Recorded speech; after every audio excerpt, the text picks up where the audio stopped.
இந்த கிரிக்கெட் விளையாட்டு எப்போ எப்படி உருவாச்சு? சுமார் 400 ஆண்டுகளுக்கு முன்னாடி பிரான்ஸ் நாட்டு துறவிங்க பைபிளை பிரதி எடுத்து எடுத்து சோர்வான நேரத்துல பொழுதுபோக்கா இந்த விளையாட்டை கண்டுபிடிச்சாங்கன்னு சொல்றாங்க. இன்னும் சிலர் ஆளுமைக்கு போன ஆங்கிலேயர்கள் இந்த விளையாட்டை கண்டுபிடிச்சதா சொல்றாங்க.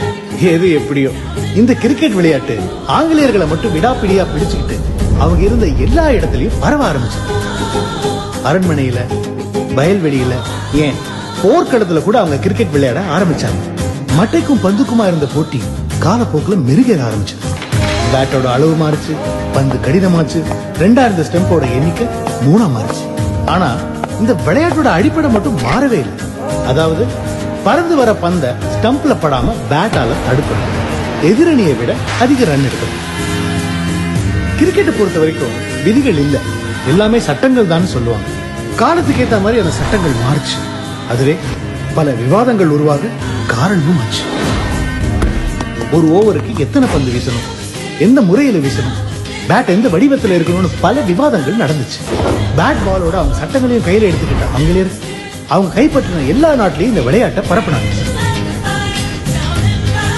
ஆஸ்திரேலியால ஆரம்பிச்சு south Africa, west Indies, India, New Zealand, கடைசியா சிலோனுக்கு வந்த ஆங்கிலேயர்கள் நிர்வாகம், வணிகம், கிரிக்கெட் மைதானங்களோட சேர்த்து பல பிரச்சனைகளையும் விதைச்சாங்க. இந்த சுவாரஸ்யமான விளையாட்டுல மூழ்கி போன ஆங்கிலேயர்கள் கால நேரம் பார்க்காம விளையாட ஆரம்பிச்சாங்க. ஆட்டம் நாள் கணக்கா நீடிச்சதால நடுவில் லஞ்ச், டீ பிரேக் எல்லாம் தேவைப்பட்டது. டீ போடணும்னா தேயிலை வேணும், தேயிலை பறிக்கணும்னா அதுக்கு தொழிலாளிகள் வேணும். இந்த தேவைக்காக ஆயிரக்கணக்கான மக்களை தமிழ்நாட்டில இருந்து கூலி தொழிலாளிகளா சிலோனுக்கு கூட்டிட்டு வந்தாங்க.